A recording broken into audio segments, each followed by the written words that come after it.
Alright, what is going on everyone? Mecha here, and I'm back with another Fire Emblem archetype tier list. And as you probably noticed, today we are doing the big brawly fighters from across the series. The Patreon tier list still in the works. There's a lot of submissions I gotta go through, but I compiled them.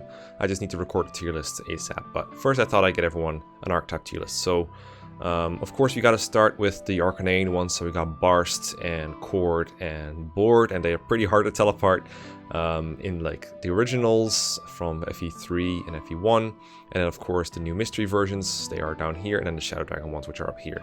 So Board, Cord, and Barst. Then we have Johelva from Fire Emblem Genealogy. As far as I can tell, the only fighter in that game. Then we have Halvan and Orson from Thracia in reverse order. We have Ward and Lot, or Wade and Lot from Binding Blade. Dorcas and Bartray from Blazing Blade. Ross and Garcia from Sacred Stones. Boyd from both Path of Radiance and Radiant Dawn. Nolan from Radiant Dawn. Devake from Awakening. And as I said, the Archanea and Axe Bros again from a new mystery. And we got Rinka from Birthright. Arthur from Conquest. And of course Revelation as well for both of them. We got Caspar, Raphael, and Hilda from Three Houses. The way I selected these units is basically they need to be unmounted. They have to be unpromoted when they start. Basically tier 1. For Ross it's a little different, but basically tier 1.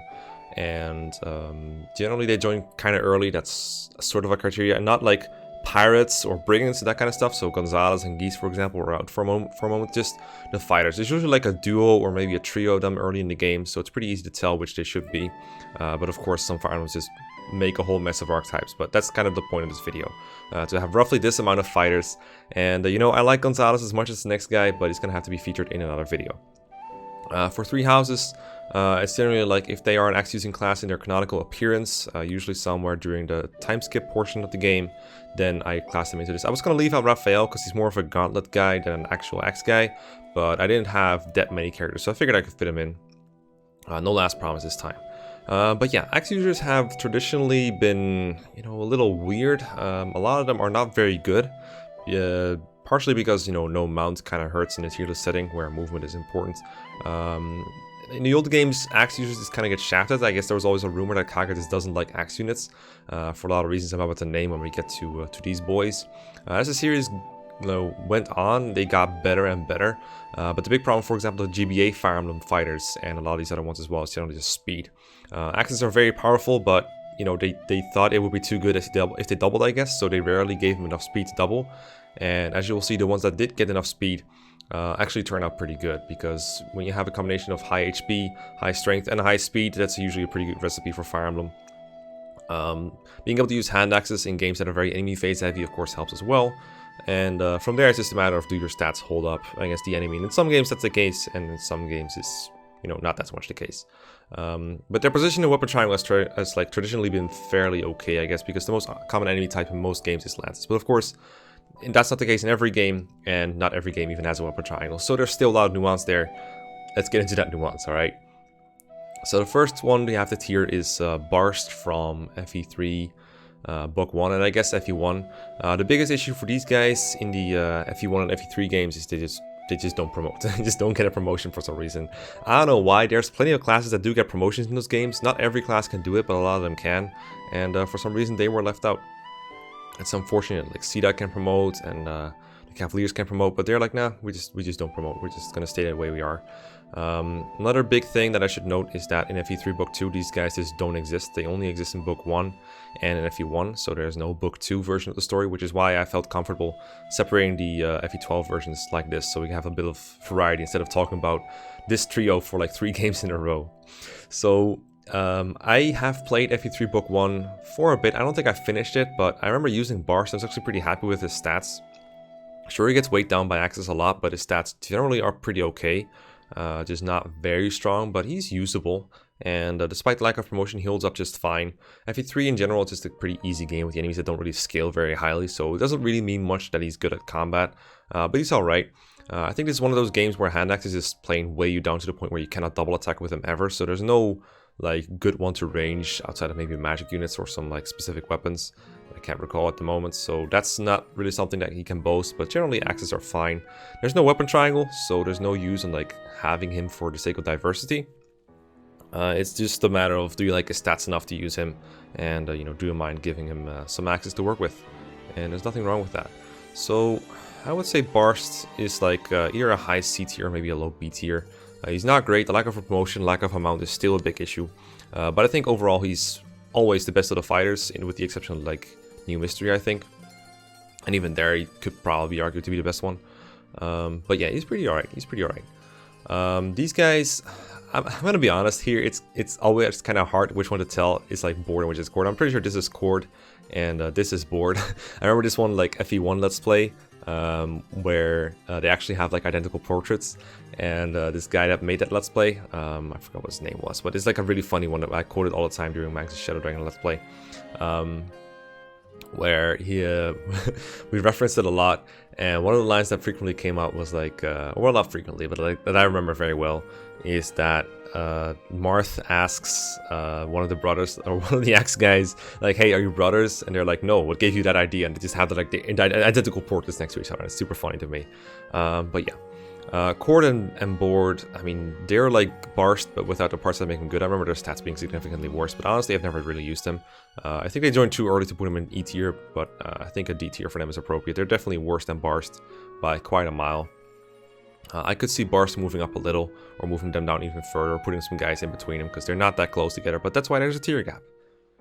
Now, Shadow Dragon is a very, very different game from FE3. The maps are the same, and the characters are mostly the same, but the mechanics are so different that it really makes them take on a whole new level of, usability. Barsts as a unit becomes very different. For one, in Shadow Dragon, there's weight negation. Your strength stat is your constitution or your build, so every point of strength loses you a point of weight. It's like the 3 houses system, except without the division by 5. It's just plain one strength is plus 1 AS when you're using like heavy weapons, basically.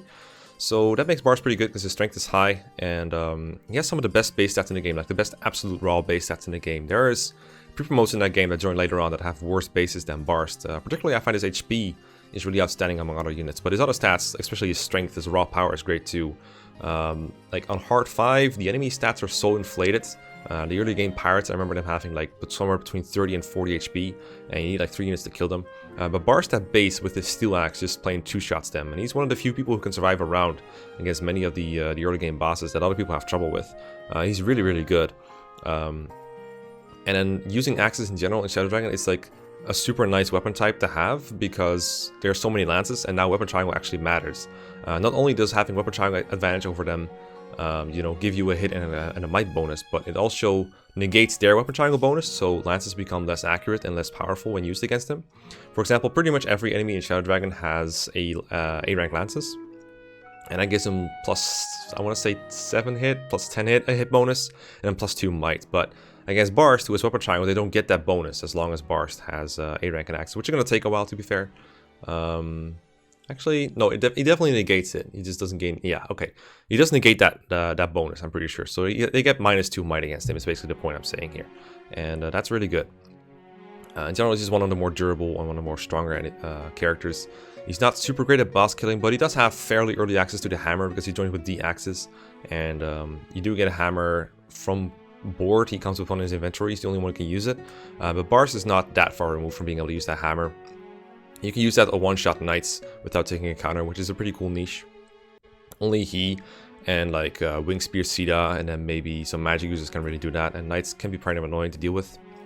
There's quite a lot of them in these games, but just fighting in general with like an iron or a steel axe works for him too, of course. And then access to hand axes is cool. So yeah, high rank axe is pretty cool. The one thing that kind of hurts is the lack of a horse slaying weapon early on. The pole axe exists, but you only get it around chapter 17, which means that he doesn't have the ability to use the horse slayer, aka the rider's bane or the wing spear. Those are reserved for Sita and like the cavaliers, of course. People who can use lances, basically. So I kind of wish he got effectiveness against that. Instead, he has like, I'm pretty sure there is another effectiveness axe, but I don't remember it being very relevant. Oh yeah, the hammer and the pole axe exist, but the pole axe only exists later, right? Okay, so the types he has is good. The types he has effectiveness against are good, but he just kind of, they're just not available for a long time, and that sucks. If you got the pole axe early on, that'd be super neat. But for now, I'm going to put Barst in A tier. I think Barst is definitely one of the best fighters in the series, easily. Just by raw stats, basically, and having good triangle advantage. Now, if I remember correctly, he has like good base strength and base speed. He has like 9 speed and then like some high amount of strength. I want to say like 13 or something. These stats are split over Cord and Board. I remember, you know, Board has like the good strength, but then he has like 5 speed, so he gets doubled by a lot of enemies. And Cord, he got the speed. He got 9 speed, and then he just has like almost no strength. His raw bases are like whatever. And then Board has C axis, and then Cord has E axis, whereas Barst joins with D axis. That's the biggest difference between them, I think, besides his stats. And that's a pretty good deal for Board weapon rank wise, because then he can use the hammer at base and be good at killing knights until Barst gets the rank to use the hammer and take it from him. But Board's speed is really awful. He doesn't double knights, he doesn't double anything, he gets doubled pretty frequently. I remember him getting one rounded by some early game enemies, or at least like really badly hurt. He's never going to double anything, and that really sucks. Doesn't mean he's unusable, not even a hard 5, but it's a pretty yikes experience. The high axe rank is kind of cool. In Shadow Dragon you get like a hit bonus from having high rank axes. He gets like +5 hit, I want to say, at base, and then at B axis he gets like +10, and then A axis he gets like +15. It's pretty significant. And he doesn't lose this very often because he only loses it against sword users, who are not very common. But it's just, the stats just don't hold up. I just don't find him to be very good. I think he's like still better than his unpromoted guys, because at least now they can promote in Shadow Dragon, but still. Even with the promotion, I don't think they're very good. I think he's like a lower C tier in the end. Cord, he's like a generic almost, because he has E in weapon ranks. That means you can reclass him to something else. You can do like the Dark Mage Cord memes or whatever, which is, you know, that's cheese, I guess. That's funny. You can make him a hunter because he doesn't lose his weapon rank. Like if you make Board into a hunter or something, he just loses his C rank axis for E rank bows, and he just becomes unequivocally worse than everything else. That was a word, yeah. Cord, you might as well reclass him as soon as you get the chance. He's only going to lose the rank you build up between like chapters 1 and 4, but that's not too big of a deal, I guess. But that versatility doesn't really offer him very much. There's no other classes that really make him better than he already is. I think like Hunter could be okay, I guess, but other than that, I don't really see a point in doing it. I think honestly, from their base utility on, I think Board is actually a better one because of the higher axe rank, the ability to use the hammer, and then maybe like the pole axe later on if you were to train him. I think that is better than Cord's speed. That's really all he has, the speed. I mean, speed is important, but still, it's... I've never trained these guys. It's just mostly theorycraft, but this is what I think of them. They're not very good. Honestly, I think they're lucky to be C tier to begin with. I think I should maybe even move them down to yeah, I think they belong in D tier, honestly. I think they're still that bad, but better than their FA3 counterparts for sure. They are pretty trash. Okay, Genealogy only has one Axefighter that's on foot. Johan exists, but you know, he's on a mount, and there's no other unmounted axe users. There's some Master Knights that can use axes, I guess, but Johalva is the only foot unit that can use axes as far as I know. It's just interesting niche. Unfortunately, he picked Genealogy the Holy Word, a game where you really don't want to be on foot, and you also don't really want to be using axes. I think the drawback of using axes is a little misstated sometimes with Genealogy. Everyone kind of says like, yeah, axes are super heavy and that's a big deal. By the time Johalva joins, you have the best axe in the game available, the hero axe. You get it from killing a boss like a couple turns after he joins, or like within one chapter basically, so that's not a big deal. I think the bigger deal is the lack of other options for axes, to put it in like different words. The hero axe is the only kind of axe that gives him acceptable combat. And there's almost no other axes that really do that. Like the silver axe, there's no point to using it. The hand axe is super heavy and bad. You don't really have the option of using like a ranged sword, for example, like the light brand, or, you know, using a legendary weapon or anything like that. The hero axe, it would be acceptable if he was able to two-shot enemies. And he can two-shot like enemy mages, and then maybe some of the weaker enemies, but if they're like armored, or they're like bosses, or they're just really high HP like most enemies are, that's kind of bad. And he needs to land both hits too in order to kill them, and that's not always, you know, guaranteed considering forests, and he's not always near like Seliph and everything, so the hit rates can be a little shaky. I find Johalva kind of useful, provided he can catch up in like the first 2 chapters where he's around, like chapter 6 and chapter 7, and maybe chapter 8. But after that, I just don't find there's a point in using him. One cool thing I do like about him though is that he promotes the warrior. He's actually the first axe user in the series that can promote, I think, besides like Lex, of course, but the first fighter that can promote, I should say. He promotes the warrior, and as a warrior you can use bows, and that does give him some options. Not super useful on the field because Genealogy is so enemy phase based. You really want to be able to counter enemies as they come to you, and bows don't let you do that very well. But it does work in the arena. You can use the killer bow or the brave bow, and he will lose a lot less speed from those compared to other weapons. So he'll be a bit faster, dodge a bit more, and maybe stop himself from getting doubled. The ranged arena is also generally easier than the one range arena. You can probably avoid like an enemy sword user, or they'll use like a ranged sword, which they will do much damage with, like the bolt sword, for example. It hits from range instead of up close. It's not going to use their strength with their magic, which is usually a lot lower. So that kind of stuff lets him cheese arenas a little bit. Geralf has a skill. I'm pretty sure he has a cost, which is kind of a blast skill. It works well on Dagdar and the Thracia, but on him it's not that great, because it goes off your HP and your attack speed difference between you and your enemy, I believe. And yeah, that's usually not going to be very big because your health is kind of slow. I do believe of the two axe dudes, one of them is like a high base speed but a low growth, and the other one has vice versa. But either way, Jerhalva's attack speed is just not going to be very high over the enemies, so Akasa is rarely going to like activate. And you know, even if it had a pretty good rate, it will still be hard to rely on. You can't really plan for those kind of skills activating.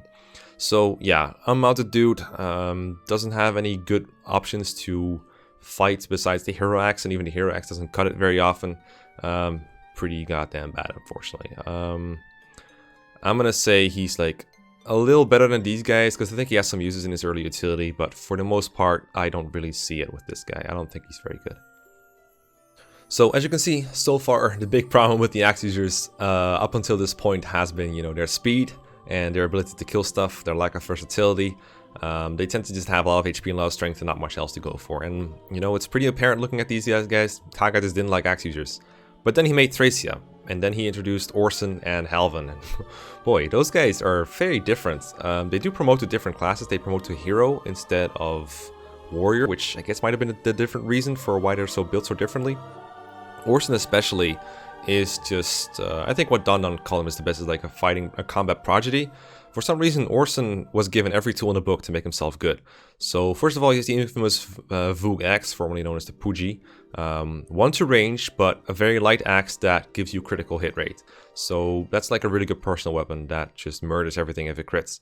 And Orson is also very good at critting in general, because he has the Wrath skill. Every time an enemy attacks him on enemy phase, he just counters with a critical on the first attack. He just, you know, outright kills him. And if that's not enough, then on the second attack, his Pursuit critical activates, which is, you know, a stat in Thracia, that multiplies your critical hit rate by a number equal to your Pursuit critical modifier, or PCM, I guess we're calling it, or like, I don't know, follow-up critical modifier, whatever you want to call it, fuck. The point is, his rating is 3. So every second attack by Orson is going to have triple the crit rate that it usually would. So let's say he has the Puji, which has like 30 crit on it. His base skill is going to give him like 5 extra, let's say that. I don't remember what his skill is offhand, but that's like 25 at base or something. On the second hit, that means he's going to have a 75% chance to crit.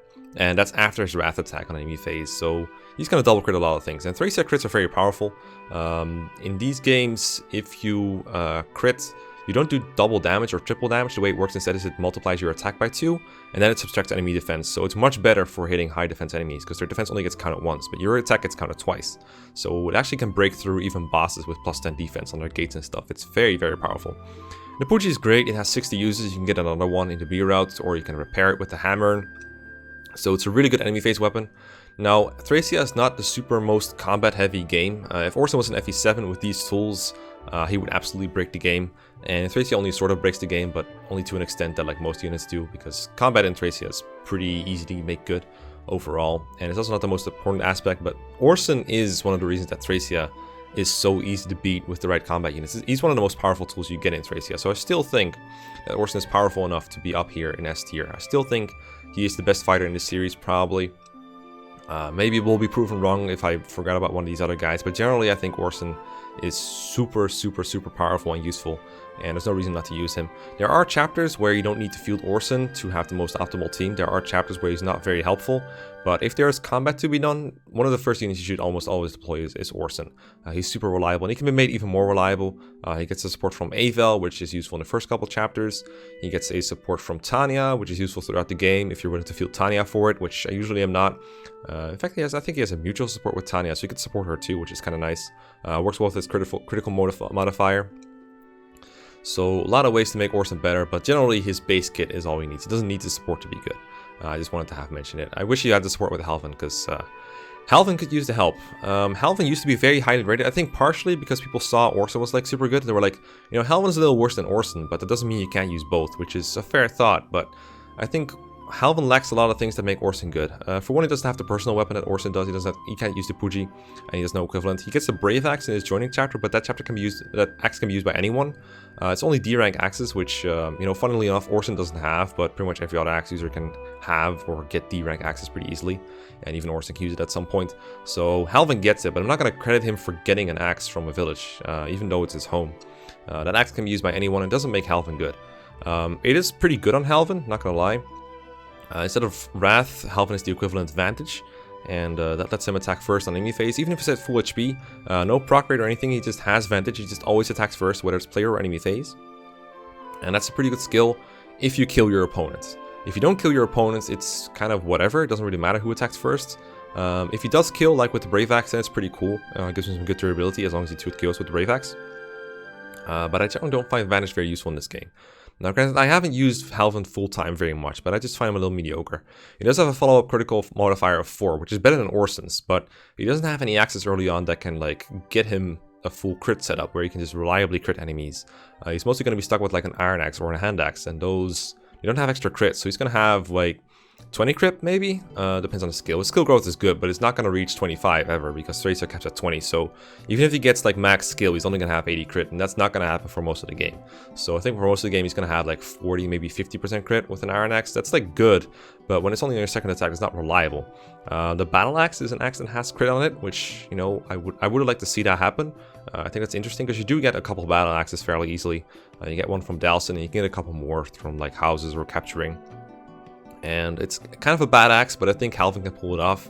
Another problem with Halvin I find is his hit rates are not great. Whenever Orson has hit rate troubles, he can just whip out the Puji and it has like super good hit rates. And even if it misses once, it's generally just going to crit at least once, so it's not a big problem. Halvin doesn't have this kind of solution to bad hit rates, he just kind of has to deal with. So whenever an enemy goes on terrain, or is on a gate, or something like that, he just doesn't have any options. Also, Halvin has like no supports that work. He has Avel again for the early chapters, but beyond that, there's no one who supports Halvin. So he also can't use that to boost his crit rate or hit rate.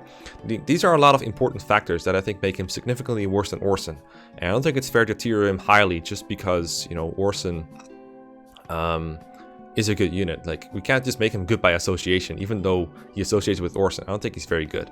Do I think he's bad? No, he still joins like very early with acceptable stats that can be patched up wherever needed. You have an auto scroll to make a skill good, and every point of skill is 4 crit on him, which is pretty good.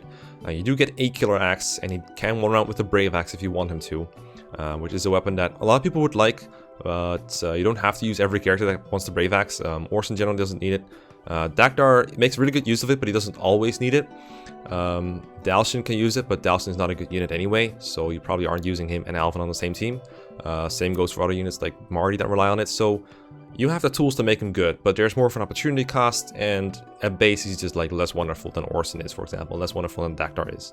So I'm torn between like a B tier or a C tier. I do think he's like a better version of Barst from FE3, so I'm gonna go ahead and give him the benefit of the doubt, put him in B tier. In the context of like Thracia and utility, he doesn't have much utility, so if we were to make a Thracia tier list, it would probably be more fair to do like this. But for now, just distinguish him a little bit from Barst and put him up in B tier for now, and we'll see if it holds up. Maybe later on I feel like moving him down to the C tier instead. Alright, and then next we got Fire Emblem 6, we got Wade and Lots, and this is after Kaiga left, and apparently just as Kaiga was getting the hang of getting good fighters, you know, Halvin who's pretty good, and then Orson who's really good, we're back to where we were with slow, kind of useless bags of HP and strength and not much else. No other better example for this than Wade from Fire Emblem 6, the Binding Blade.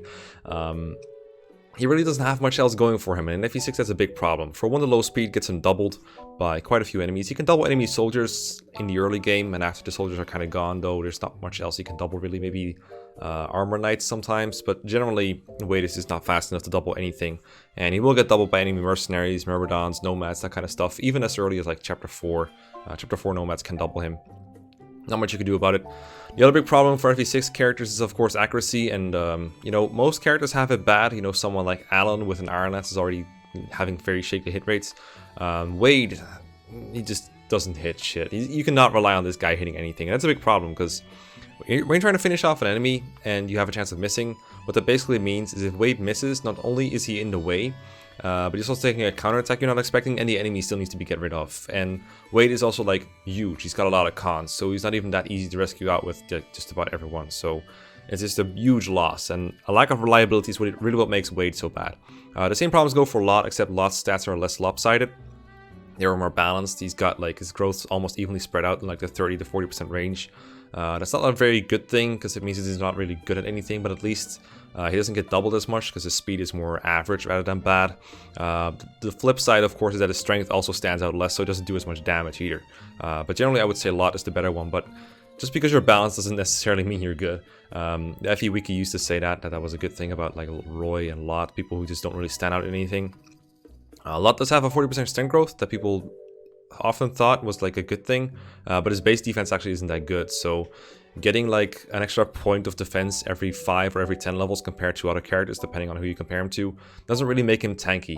If anything, what these guys are good at is avoid tanking, and I know that sounds weird, but hear me out.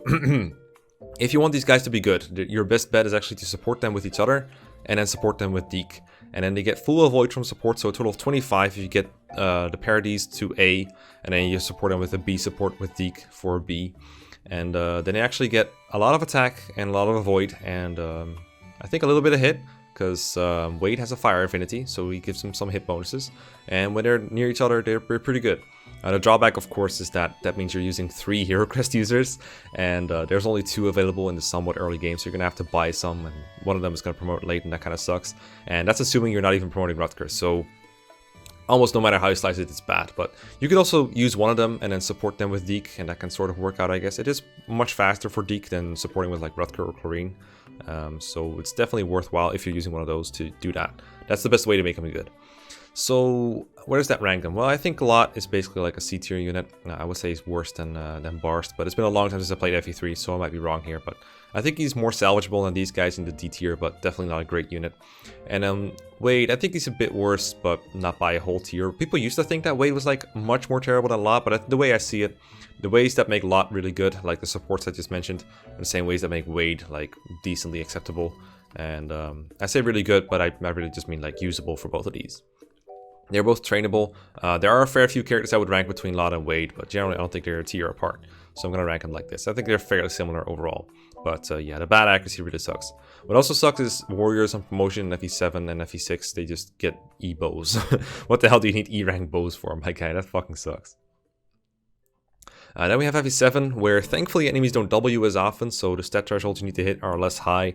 But nonetheless, these guys fail to hit the doubling benchmarks quite often. We got Dorcas and Bartre, both joined like really early, like most of these fighters. There's always like some kind of fighter duo or trio going on, and they fit every stereotype to a T, even to the point where one of them is like brash and the other one is like more calm, kind of like the Alva and Kain archetype. Forgot to mention that earlier, but the fighters often have that going on as well. Between the GBA ones especially, and also in FE5. The only one where it's not really going on, I guess, is Archanea, where, you know, they don't really have a personality to speak of, generally. Anyway, so Dorcas and Bartre, I used them as the poster child for growth versus bases in a very early Pitfalls episode, because Dorcas has 6 base speed and a 20% growth. Bartre has a 40% growth, so twice as high of a growth, so people often think Bartre is faster, but then they kind of forget or don't take into account that Bartre only has a 3 base speed, so Dorcas is 3 points ahead, and it takes until like level 17 or level 18 unpromoted before, you know, they even tie speed. And the base difference is like super significant. For example, Bartre, as a lot of people know, doesn't double soldiers at base level, which is pathetic, because they have 0 base speed, but Bartre just doesn't double, because you need 4 AS to double. That's unfortunate. If he doesn't get that point of speed, he can double. And actually, my FE7 Iron Man, before it ended in an unfortunate Ellwood accident, Bartre actually got speed almost every level up. He was really fast, and it was really sad to see that run go, because that was a really goddamn fast Bartre. And I'm going to have to rate him without taking that Bartre into account, because without it, he's pretty bad. The other interesting thing about Bartre is if you want to recruit everyone in the game in Hector mode, you have to raise Bartre's level 5 warrior to recruit Carla. As far as I know, almost nobody does this, except people who like to do a challenge run where they recruit everyone, or they just want to, you know, they just want to be completionist about it. But that means Bartre is pretty much forcing everyone's team who wants to recruit everyone. But I think most people skip Carla in general. Definitely in your first playthrough, because in that one it's just Ellwood mode, so you don't need to train Bartre. But yeah, that doesn't really make him any better. It just makes him a bigger pain in the ass for people who want to train him. But you can train him to like level 10, promote him, and then train him to level 5. That's pretty funny. Also, if you want to recruit Carla safely, do the big brain thing. Give him an iron rune so he doesn't get crit by Carla, and then give him an iron bow so he doesn't counter Carla. Hey, there you go. So I think they are. So in a vacuum, they are worse, or they are better than Lot and Wade because they do better against enemies. But I think FE6 enemies are more threatening in general, so that doesn't really make them relatively worse. But I think overall they're easier to make usable, and I think they have a better time contributing to your army positively. So I'm going to put them above Lot and Wade, but I still don't think they're above C tier by any means. I think Dorcas is the better one between the two.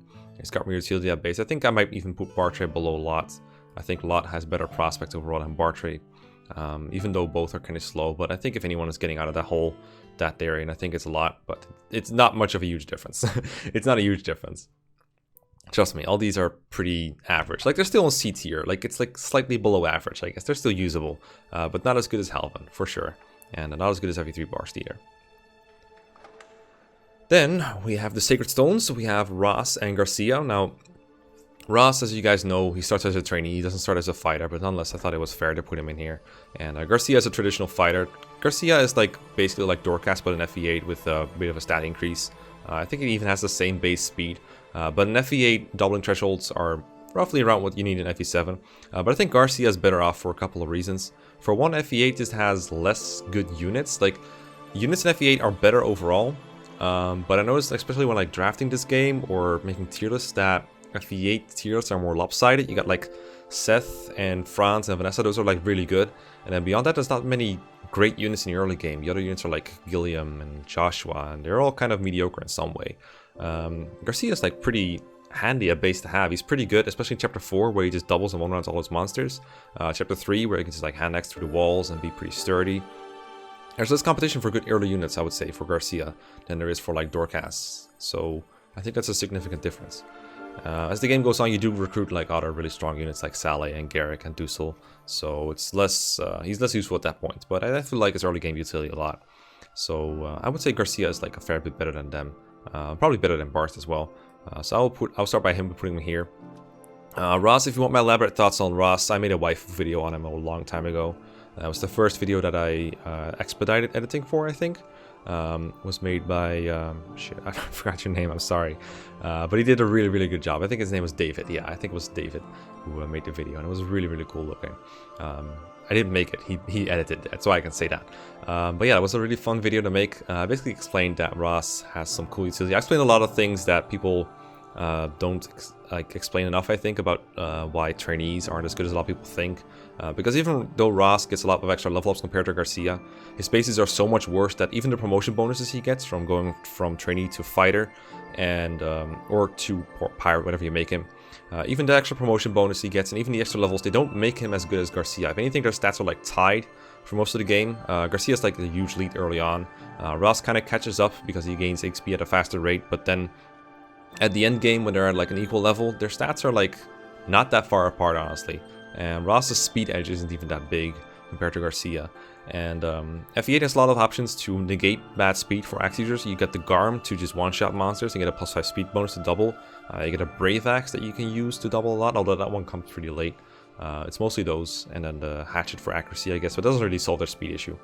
But yeah, generally I think Ross is a little too slow to double, but sometimes you can double if you like train him. I know I'm supposed to dislike trainees, but I think Ross is like okay for a trainee. He's not great. I think he's worse than Garcia, but it's definitely doable to defeat Ross even in the fast play context, and in fact he saves turns in some chapters. Whenever you want to make use of river crossing abilities with the Pirate or the Berserker, Ross is pretty much the best unit to do it. Dazla can do it too, but there's definitely spots where you want both. I used him in an LTC run with 100% growth, and I really liked him there. Of course, 100% growth is like very different from vanilla. It gives you a Ross that's very, very, very overpowered if you raise him. You should watch, if you like the idea, that you should watch my Board Iron God Plays FE8 series.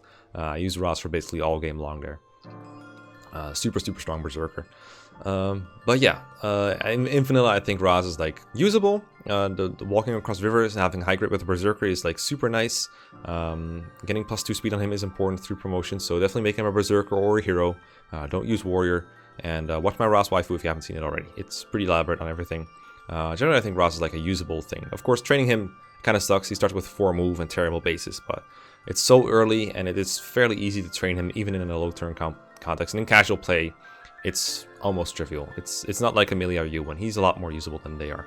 I would rank him like around here somewhere. I think he's worse than Garcia by a good amount, and probably worse than Barst. I might be overrating him, but I think he's better than like all these guys that just never really go anywhere.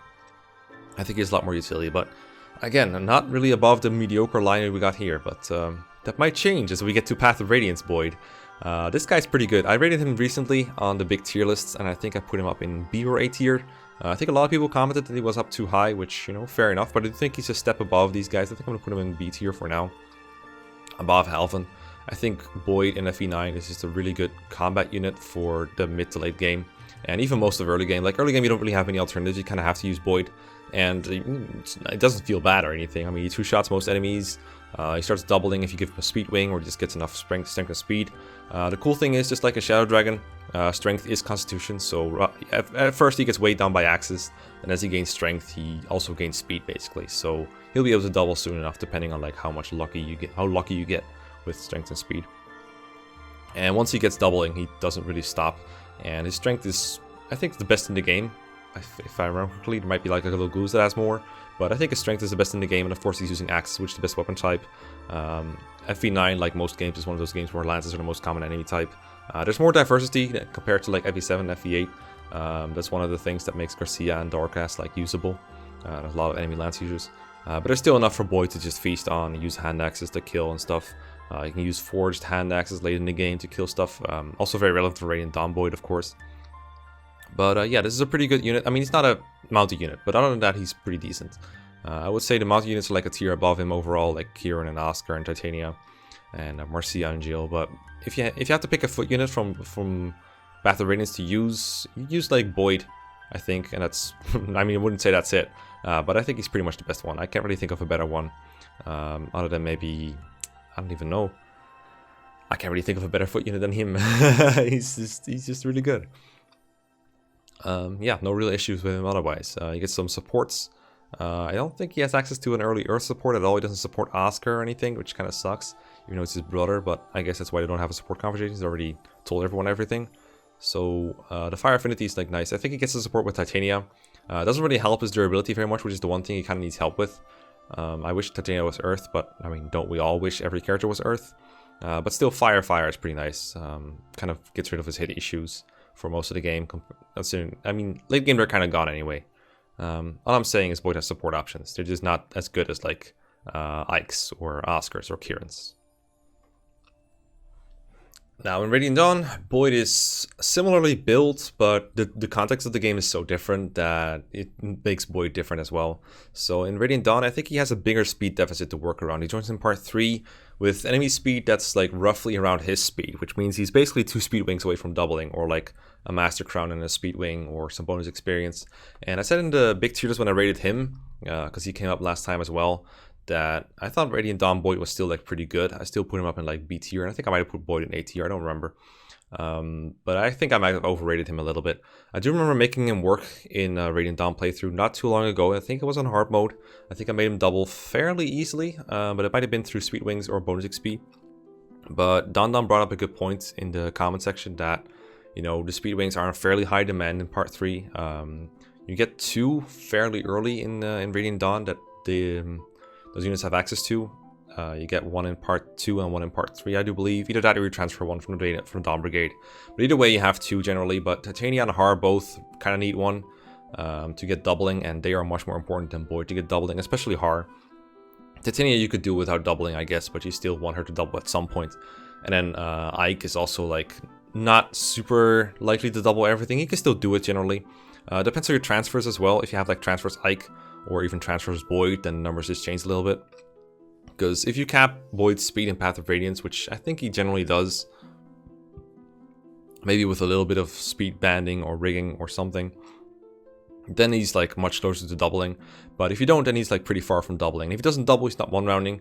If you're not one-rounding in Radiant Dawn, then you're kind of a liability in enemy phase. Especially come like late part 3 and part 4. pre-endgame you really want to be doubling.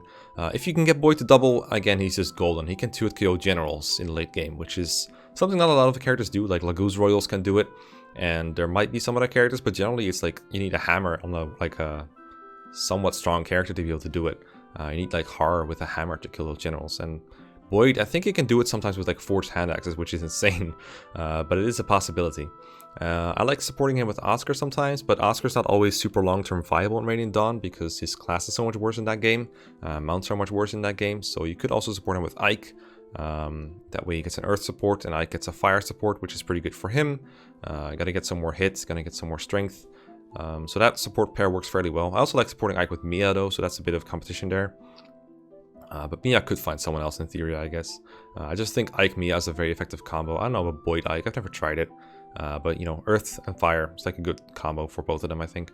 I'm not going to put him in B tier again. I think I will put him on tier below the Path of Radiance one. I still think he seems like a little better than Barst overall to me. You know, being able to promote is pretty good, I gotta say. But Barst functions fine without promoting. Boyd promotes pretty much automatically, like most units in Radiant Dawn. You just like level him up, and he'll promote eventually. I think there's like a good chance that he will cap some stats in tier 2. If I remember correctly, like his HP and strength will probably cap, and maybe a skill, but I'm not entirely sure. I do remember him being able to get like bonus experience for some good level ups on speed, and that's pretty helpful too. I don't know for how long he can use, that depends on the RNG of course, but I remember that being a factor in getting him doubling as well. If you can get him doubling, pretty good. If not, then kind of trash. Transfers Boyd though, pretty good. Next from Radiant Dawn, we have Nolan from the Dawn Brigade. Joins as like a level 9 fighter very early on, and I remember being very glad to have him because without him the Dawn Brigade is like super frail. He's like the first sturdy character you get in the Dawn Brigade, and for the first few chapters he's like a lifesaver to have. Like Edward and Micaiah and Leonardo, they can't tank for shit, so having Nolan is super nice for them, and being able to just, you know, weaken an enemy and then Edward can kill him without taking a counter, super nice to have. I like having Nolan in the early Dawn Brigade. But then it seems that every chapter after Nolan joins, there is a character that joins that just kind of eclipses him completely, to the point where he becomes, well, not your worst character or anything, but like one of the worst characters you would still deploy, if that makes sense. Like, you have like a team of like 10 pre-promotes and you still have Nolan running around somewhere. Like in 1-4, like 1-2, I think that's a chapter where Soth joins, and then 1-3 and 1-4. 1-4 you get Meg, who's of course like super overpowered. I mean, okay, so 1-6 for example, at that point you have Volug, you have Jill, you have Zyhark, you have Taronio, and then after that you get like Black Knight, Vika, Tormod, Muarim, Nyla, all these super good units, and Nolan becomes like kind of whatever. You don't really need him to beat the Dawn Brigade. Now a lot of these characters leave for part 3, and in part 3 you kind of need Nolan to be good again if you want to have more than one unit capable of beating the Dawn Brigade chapters. And it is nice to have Nolan train out for the chapters. Not necessary. A lot of people think it's necessary. I think I would recommend a new player to train Nolan if they're playing blindly, just to give him more options to work with. But I've been able to like solo part 3 maps with Jill basically. And other than that, only have access to like a base level Soth, or like basically base level Zyhark and Soth and friends like that, and still be able to get through fine. But those are usually like kind of cheese clears. I'm talking about things like put Savior on Soth, rescue Micaiah, have him drink Vulneraries until the Black Knight shows up in 3-6, and I use him to clear the chapter, that kind of stuff. Obviously I would never recommend that to a new player, but I think training Nolan is something that if you're not new to Radiant Dawn, they don't really have to do it every time. I think a lot of people overstate Nolan's importance in part 3. And in part 4, I've always tried to catch Nolan up to my other characters, training him on those route maps, but never found him to be like particularly good at routing enemies, so it takes him a little bit to, you know, get going again. You can definitely do it. You can give him Paragon and level him up a little bit on the enemies in part 4, that's what it's for after all, and make him ready for endgame. But I never find it particularly rewarding.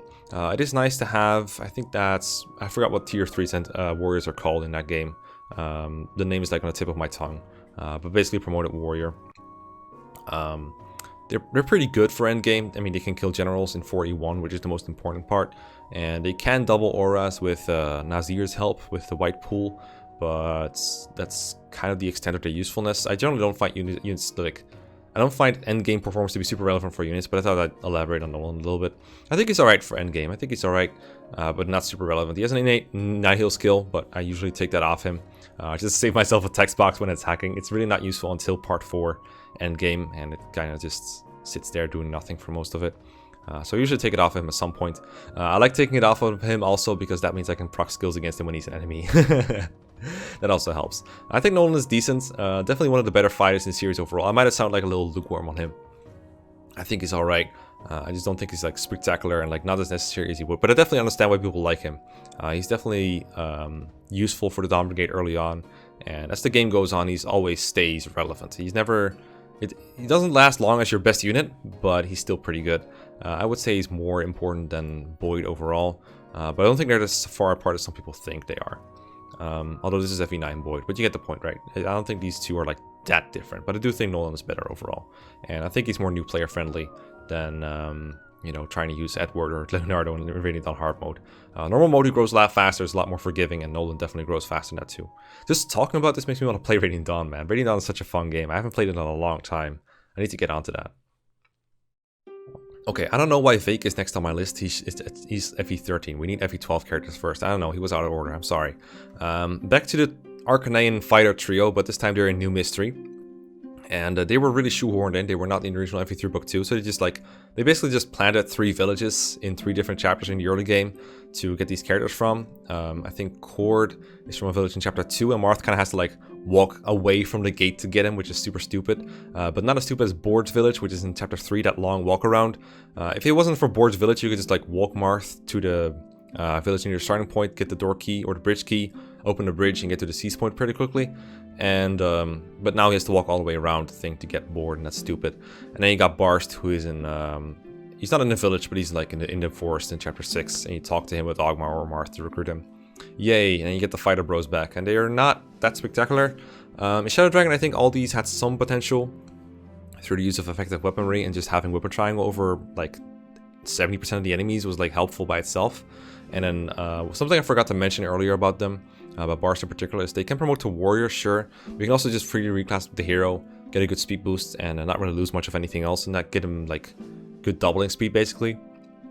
With these guys, I'm sure it's still an option, but FE3 Book 2, or rather New Mystery, is much more diverse in enemy types, so the perpetual weapon triangle that they enjoyed in Shadow Dragon is just kind of gone now, and so is the ability to just effective weaponry your way through the game. There are enemies where their weapons are effective against, like there's still armor knights that you can hammer, but other than that, there's not much they can do. There wasn't enough of it to begin with, because they never had access to the pole axe in the early game. That only came up in the mid game, but in New Mystery it's like less relevant. They don't have a weapon that's effective against dragons, which is unfortunate. If it was a dragon axe, I think that would help them a lot. But since they cannot use lances in their base class, that sucks. And then it just kind of goes downhill from there, basically. There's also a lot of like lance and axe using wyverns that they can fight, but a lot of them have axes, like I said, so they don't even have weapon triangle over those.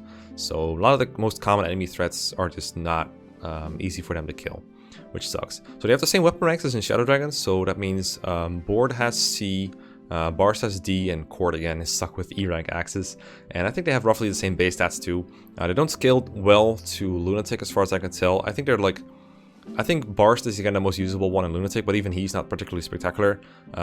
Board again faces a lot of speed issues, and Cord, he just doesn't have... Well, he doesn't have a phone alert, but he also doesn't have higher than like good weapon ranks, basically. He only has E rank weapons, which sucks. So again, you can reclass Cord to something else, but at that point he just kind of becomes a generic unit with like slightly better base stats and some luck stat. And Board, again, most usefulness comes from using a hammer, but I don't think he even one-shots enemy armor knights in normal mode with the hammer. I might be wrong on that. Maybe in like hard 1 or hard 2. He might even be able to. I don't know. I've never tried using any of these characters. I think Barst is like reasonably useful in destroying chapters sometimes, but generally they're kind of... Also in New Mystery, they nerfed hand axes compared to Shadow Dragon. They're like super weak now. So that is another point of utility that they just kind of lost in the process. So I'm having trouble rating them compared to their Shadow Dragon counterparts, or even their FE1 or FE3 appearances. I would say Barst is most definitely worse than Shadow Dragon, obviously, because in that game he was like actually good. And New Mystery, on paper he might look okay, but he really isn't. So I'm gonna put Cord. He's gonna be indistinguishable from a Shadow Dragon counterpart anyway, so I can just like switch him around like this and you guys won't be able to keep track. I think that's gonna be a solution here. I think they're a little bit worse compared to them. Yeah, but still better than the FE3 parts where they can promote. I think that's like a reasonable thing to do here. Board, yeah, we're gonna put him even lower than that, I think, or like here.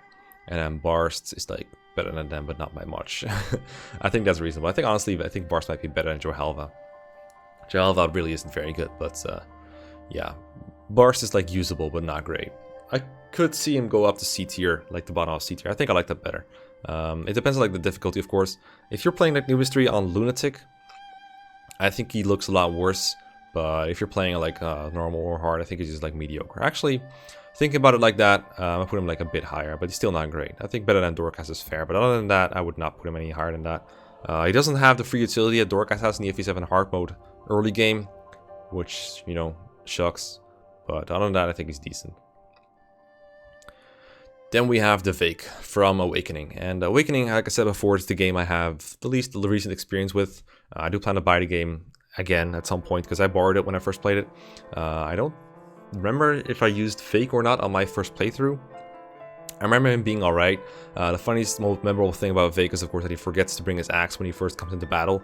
So he spends the first turn and a half hiding until Muriel can trade him his axe. And from there, I remember him doing alright. I think he has Hero as a promotion option immediately. Well, not immediately, but like in his base class. And I can get him Soul, and that's a pretty good skill to have overall in an enemy phase-based game like Awakening. I don't remember if this is one of those characters that can actually become legitimately good over the course of Awakening Lunatic. On hard, I do think he's serviceable, but that's because hard in general in Awakening is just not that difficult. I mean, it can like fuck you up sometimes, but generally there's like a really big gap, and then like in Lunatic, you almost just want to play Robin solo. Everything else is just making a single thing super hard for yourself. And in hard, almost everyone seems to be viable. I don't know what exactly is the optimal fight or anything, but I remember him being like okay, but not super spectacular. So that makes me put him like around Bars level, I think. Again, I don't know a lot about Fake in Awakening. I don't know how reliably he doubles or anything, like what kind of pair-ups he needs. Someone in the comment section, feel free to fill me in on that. I don't even remember how good of a fodder he is, come to think of it. But I remember him being alright. Just not super spectacular, but not like super amazing either. Maybe he's closer to Halvin level. If that's the case, just let me know. And I mean, I can't change the list after the fact, but I can listen to your comments. I always read your comments. But this is not a game I'm super good at. I just know Fake is like available early on and fairly trainable, and looks to be able to double on hard mode and 2-hit KO enemies, which really, what more could you ask for? I remember his durability being alright too. Next we have Rinka from Fire Emblem Fade's Megami Shintense, I think it was called, the game it was from. I'm not very familiar with it. Actually, I've been playing a little bit of Birthright, so no worries. No parody here. I know a couple things about Rinka. For one, I know she's really bad in Revelation because I tried using her in like the couple chapters where she's basically free because of the lack of alternatives, and god, she's fucking bad. She's fucking horrendous. I hate her in that game. Not very good. Even though she joins like almost right away, like 1 or 2 chapters after your whole Corrin Azura Gunter adventure. And she's available in the prologue too, so that gives her the chance to get some levels. I remember her personal skills like interesting. I actually first encountered that skill when playing Void's Blitzar Adventure, where there was like an early game fighter that I think once he does like below max HP, you get +4 attack. And I'm pretty sure that's how Rinka's ability works too. It's like Fiery Blood, I think it's called. And the funny thing you can do there that I never thought of is if you use an HP tonic at the start of the map, that will increase your max HP, but not your current HP. So that will actually make the game think she's damaged, because technically she is, and then she has +4 damage. And in using her early game in Birthright, I also noticed that like fighters just give her, and like only savages like her, just give a really good para bonus, like +4 or +5 attack or something, which is insane. So I find it pretty useful to just pair her with fast characters and let them double attack. That's also what I use Rinka for in the prologue when playing like Conquest, for example. I don't have much long-term experience with Rinka. I'm sure she can do alright in Birthright. I talked about it with some other people and they kind of agreed that she's like a B tier in Birthright overall. Just through her ability to like one-round stuff if you want her to, through like a pair-up. You can either make her give someone else like a lot of strength, or you can make her fast through a pair-up and like a speed tonic and let her double herself. And her personal skill is like pretty abusable. It's kind of like Bernadetta's when you think about it from 3 houses, and that like Persecution Complex +5 attack if you're not at max HP. Basically the same thing, and pretty potent. Her stats, I honestly couldn't tell you the first thing about them. I just know they're like decent enough to kill in Birthright, but that's really all I remember. But the personal skill is like really good. Between like a roughly D tier performance in Revelation and probably like a B tier performance in Birthright, I would say it's fair to put her in C tier overall. I know I just praised her for Birthright, but I cannot get over how bad she is in Revelation, despite her availability. So that would put her like squarely in the middle, I guess, like around Vake's level. Probably better than Vake overall, I don't know. We'll just put her like here, and then fix the line break real quick. There we go. Next we have Arthur from Conquest. Now I am playing Conquest right now, but I'm mostly using, once again, this fighter for the pair up bonus, on Effie mostly. I did pair Arthur and Effie a lot in my first playthrough too. It just works really well, because Effie gets a lot of that extra strength. Every opportunity she has to get more strength than the enemy gives her a chance to activate her personal skill and get +5 attack or something. It's super stupid and very abusable. So I want to do it as often as I can, and for that reason I pair Arthur with her a lot. Arthur works like on other people too, just like the strength bonus he gives is insane. But that doesn't mean he doesn't really get a whole lot of strength worked on himself. But I have watched Zoran use him a couple times, and you know, I noticed he was like pretty viable on his own. A lot of people recommend giving him the Bronze Axe to kind of negate his low luck, because he does have a chance to get crit by everything because of his low luck personally and his personal skill, which is like, I think it's like +10 crit for him, but enemies also get +10 crit on him, which is like super annoying, but whatever. So the Bronze Axe kind of negates that. Kind of hurts his strength, but he can also just, you know, up his strength a little bit if you're feeling like gambling, and do a decent amount of damage. I remember Arthur's stats being like pretty decent if you actually train him. It's just Fate is like a very player-face based game, so it's pretty tough to differentiate between units sometimes, because it's mostly just about killing a lot of enemies in your range. And I mean, Arthur does that pretty well, but I would never, I don't know if you can ever get like a good pair up where he can just enemy phase a bunch of enemies. That's like very few enemies, or very few units can do that in Conquest normal mode, I feel like, or even hard mode, or even Lunatic, but especially hard on Lunatic. It's just super difficult to accomplish. But if anyone can do it, it's probably the guy that has like decent strength and speed. For what I can tell, Arthur's like really good in long term if you want to train him, but I can't tell you a whole lot about him because I've mostly been using him as a pair up bot, and he's pretty good as one. I remember him in Revelation. I think he joined in the basically the recolor of chapter 10 of Conquest, that like really boring chapter. I think he joins along with Effie, who's also pretty mediocre in that game. I was not a fan of Arthur in Revelation. I didn't really use him beyond this joining chapter, and even in that joining chapter, I had trouble finding stuff for him to do. So I think this is another case of a unit that's like good in the original game, like Rinka, and then kind of bad in Conquest. So probably around the same thing as Rinka. I'm not sure which one of these is better. If it comes down to Revelation performance, they were honestly both pretty bad, but at least Rinka was around in the early game. But maybe Arthur stands out more in Conquest than Rinka does in Revelation. I don't know, let me know. But they feel like similar units to me. So, I don't know, we'll see. Okay, now a game that I have played a lot, Three Houses, and we got Caspar, Raphael, and Hilda. As I said, originally I wasn't going to include Raphael because he's more about grappling, but then I thought, when am I ever going to get the chance to talk about grappling units in the archetype tier list? So here we are. So Caspar first, he's in the Black Eagles, and he's one of those characters I think that in-house is just like much worse than if you recruit him from another house. So that kind of sucks, but then you cannot get a B support with him until the time skip, so he's pretty hard to recruit. You have to get, I think you have to get Brawling on Byleth or something, like, I don't know, you have to max his stats basically to get him recruited, and that's super annoying. Kind of like with Ferdinand. But Ferdinand, I know Ferdinand needs armor, which is super stupid. Why would you need armor, Ferdinand?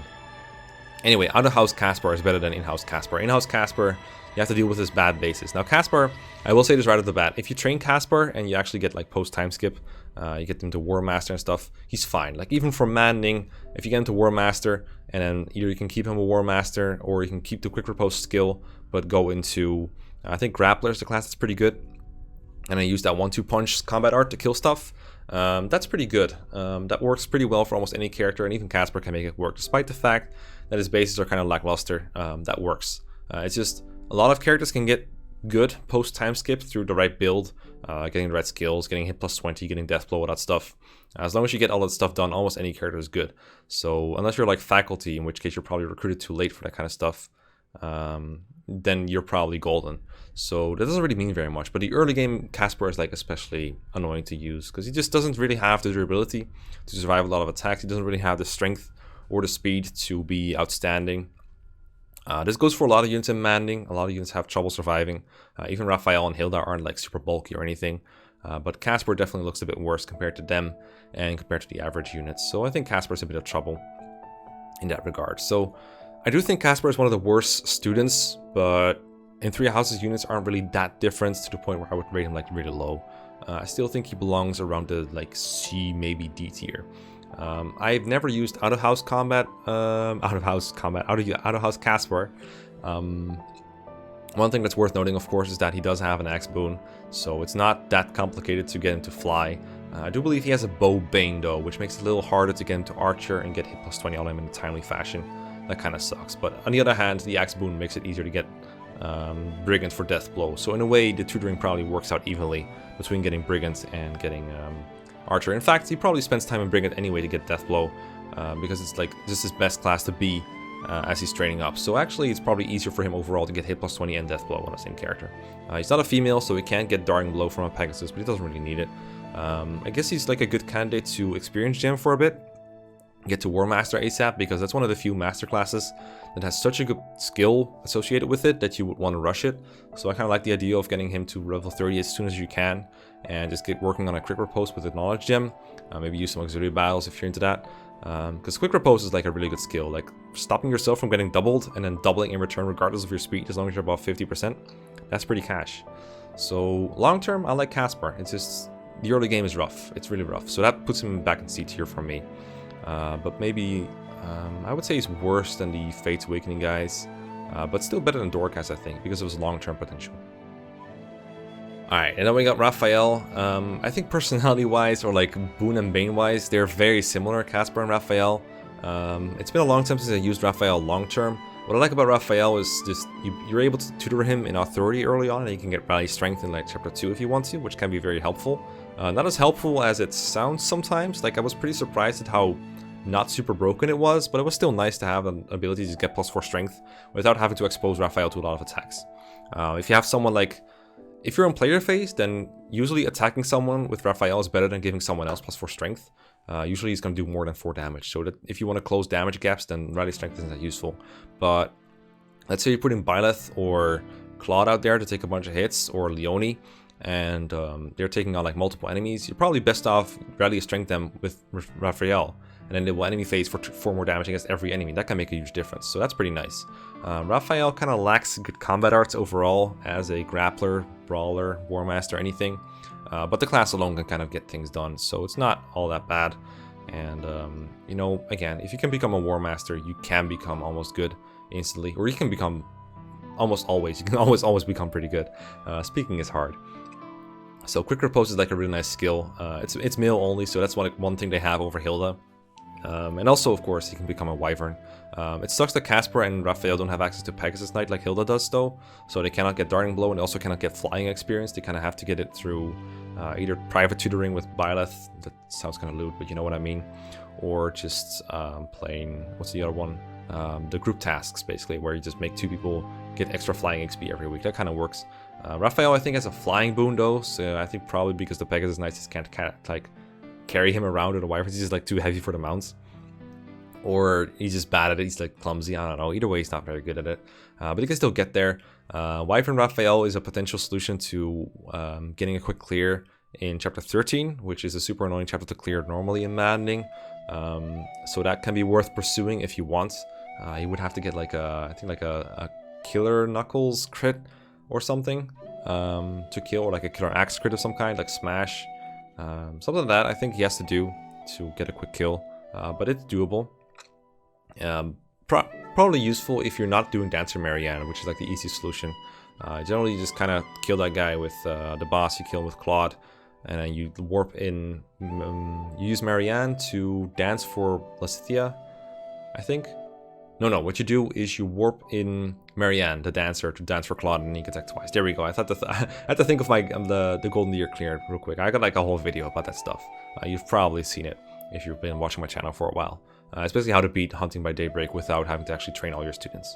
But Raphael has a use in that. Other than that, he's like he works as a war master, but he's really slow, so he gets doubled a lot, and his durability isn't the greatest. He just has high speed or high HP, but he doesn't have very good defense. I suppose you could try him as like a Fortress Knight. I think the same goes for like all these characters. It's like they have the axe boon, so you might as well try Fortress Knight every once in a while. And I think Raphael even has an armor boon, so it could work for him. Fortress Knights can make Maddening mode pretty easy, just baiting in a bunch of enemies and then killing them off. At the very least, the plus 12, the promotion can get him to 12 defense by standard, because it just ups you to the base stats of the Armor Knight, which can be pretty nice. So those are like cool options for him. Rally Strength, Armor Boon, Wyvern Rider option, despite the Flying Bane. It's all pretty cool, but not great. So I would put him like around here, I think. Like better than Bartray, but I don't know if I put him below Casper, actually. I think the rally strength is more useful than Casper, what Casper's got. So maybe this is a better way to go. Casper has no rallies or anything. So in-house, Raphael is actually like more useful than Casper, I think, in-house. Out-of-house, maybe Casper's a little better, I'm not sure. Alright, last but not least, we have Hilda. And I'm a fan of Hilda. I like Hilda. I mean, I'm kind of biased towards the Golden Deer, as you can see by my C-tier Raphael placement. I really enjoy using Hilda.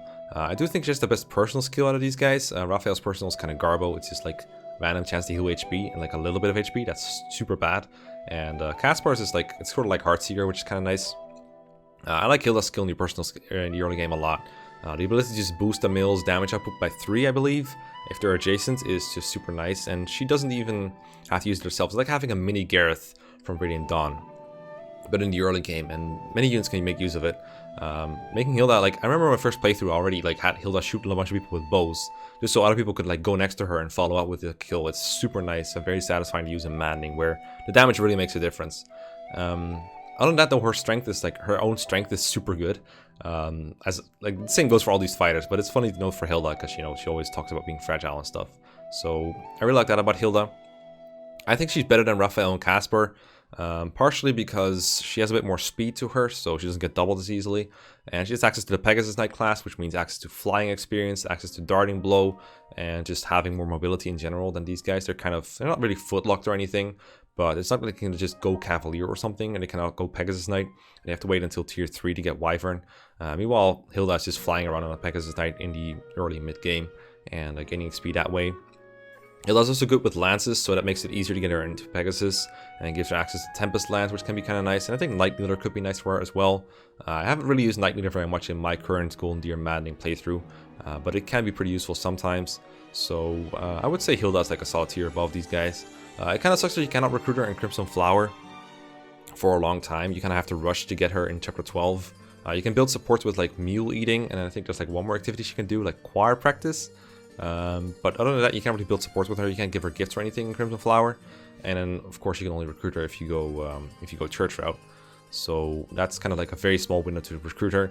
If you do get her though, she can still become like a Wyvern in the mid game somewhat easily, I think. I remember getting like Aloe and Gilbert to Wyvern pretty quickly.